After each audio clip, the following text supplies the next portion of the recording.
é incrível. O futebol apresentado pelo São Paulo Futebol Clube é incrível, ó, a bolinha, ó, desse tamanhozinho.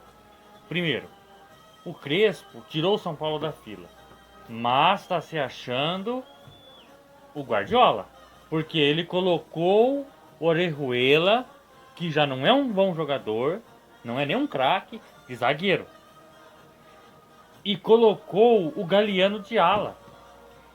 E aí nós vamos ver o seguinte, o Orejuela, quando saiu do Grêmio, a torcida do Grêmio deu graças a Deus. Graças a Deus. E na verdade o Grêmio já estava tranquilo, porque o Grêmio não ia renovar com ele. Porque o Grêmio já tinha percebido, o Grêmio já tinha chegado à conclusão que não era jogador para vestir uma camisa grande, de um time grande. E quem tava com o pepino na mão era o Cruzeiro, porque o Cruzeiro acho que era dono do passe do jogador. Comprou acho que 50% lá do time da Rússia, eu acho. 2 milhões e pouco de euros, que dá quase 15 milhões de reais. Aí a São Paulo, 15 milhões de reais no jogador, que foi chegou no Morumbi, já foi pro departamento médico. Estreou, não mostra comprometimento, tira o pé das divididas e tá aí. Ontem fez um gol contra, no segundo gol tava dormindo, e não foi só esse jogo não. Teve outros jogos também, contra o Rentistas, lá no Uruguai, o gol de empate do Rentistas, quem perdeu a bola foi ele. Foi o Orejuela que perdeu a bola. Não se firmou nem no Cruzeiro e nem no Grêmio. O Grêmio tinha outras opções, contava com o Pará, contava até com o Paulo Miranda. Vocês lembram do Paulo Miranda?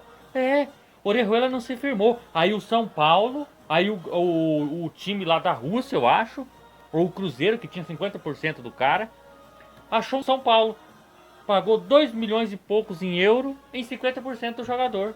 E aí tá aí, encostado no São Paulo. Lá em Minas Gerais era famoso. Orejuela, Casares, na época do Atlético, na farra. Então é um jogador ruim, horroroso, é um jogador mediano. E no jogo ontem ficou provado. Então nós não podemos contar com o Orejuela. E a escalação tá muito errada, muito mal montado o time. 3 zagueiros. Não é porque é time reserva, não. O time reserva do São Paulo tem a obrigação de ganhar do 4 de julho. Tem a obrigação de ganhar. Só o salário do Hernanes paga quase um ano inteiro da folha de pagamento desse time. Do time de ontem, o Lucas Perry é um bom goleiro. O Orejuela é muito ruim. O Rodrigo e o Diego são bons jogadores. Não tem que ser crucificado. O Galeano fora de posição total. No meio campo, Hernanes e Shailon. Aí o Hernanes é um ídolo, é um grande jogador, mas passou o tempo do Hernanes, já era, não tem mais condições de disputar os campeonatos em nível grande como disputou no São Paulo. Não deu, já é um jogador que já passou da hora de se aposentar. 1 milhão e 200 mil reais por mês. Não tem mais condições de vestir a camisa do São Paulo. Ficou na história o que fez. E aí na ala direita, o Wellington, que é um bom jogador. É o Wellington, né? O lateral esquerdo, né?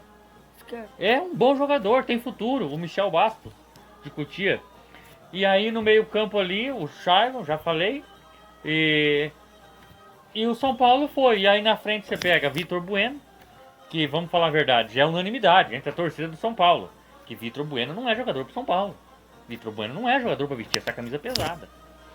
E aí o Éder, que apesar da idade, ontem estava vindo de lesão, apresentou um bom futebol, fez 2 gols. Não é verdade, a arbitragem foi péssima. A arbitragem meteu a mão, garfou o São Paulo. Só que o São Paulo não pode. Mesmo sendo o time reserva do São Paulo, não pode perder pra esse time, não pode. É inaceitável que o São Paulo perda para um time chamado 4 de julho. Não pode. E aí volta agora pro Morumbi, terça-feira. Já pensou se o São Paulo não conseguir a classificação? O que adiantou ganhar o Paulistão? Será mais um vexame. Eu acho que dos últimos vexames, perder pro 4 de julho só não ganha do vexame do Mirassol. Mas dos demais ganha tudo. Pra mim é vergonhoso. O seu Hernan Crespo precisa rever alguns conselhos. Tirou o São Paulo da fila, é um bom técnico, tem um futuro promissor, mas precisa rever alguns conselhos, esse negócio de poupar. O São Paulo tem um time, mas não tem um elenco. Se depender de jogadores reserva, o São Paulo vai ficar à deriva. Ah, mas são os jogadores reserva, são os jogadores que não jogam, eles são no banco, mas aí que é o problema. Se o cara tá na reserva, sabe o que hora que nós vamos precisar desse cara? Nós vamos precisar desse cara num jogo importante. E aí quando nós precisar do cara no jogo importante, nós não vamos poder contar com ele. Porque Como que nós vamos ter a certeza que um jogador igual o Shailo vai entrar e decidir um jogo? Como que nós vamos ter a certeza que um jogador igual o Vitor Bueno vai entrar e decidir o jogo? Então o seu Hernan Crespo precisa rever alguns conceitos e a diretoria também. Tem jogadores que não dá mais. Nós já somos unânimes em quase toda a torcida que Vitor Bueno não dá mais. Shailo já teve várias oportunidades, não dá mais. Aquele William que contrataram do México é um jogador horroroso, horroroso. Parece um trator sem freio. Sai levando todo mundo. E tá tendo oportunidade. Tá tendo oportunidade. O William tá tendo oportunidade. O ano passado muita gente criticou o Igor Vinícius, só que o Igor Vinícius não tinha oportunidade. Porque era quase sempre o Juan Fran que jogava. E é quando o Igor Vinícius pegou as oportunidades, aproveitou. Esse William tá tendo oportunidade, não tá aproveitando. O que você acha do jogo e o que o São Paulo tem que fazer para reverter essa situação e para classificar? Porque não pode nem pensar em não classificar na terça-feira que vem. Então, acho que o jogo o São Paulo jogou mais ou menos. O Éder fez um ótimo futebol pra mim. Fez um segundo gol, driblou o goleiro. Acho que foi um golaço. E eu acho que também a arbitragem errou no terceiro gol do São Paulo, que foi anulado. No Morumbi tem que pelo menos ganhar de 4-5-0 para reverter bem essa situação. Porque se for eliminado, eu acho que vai ser outro vexame que... Em 8 anos, São Paulo saiu da fila, mas mais um vexame.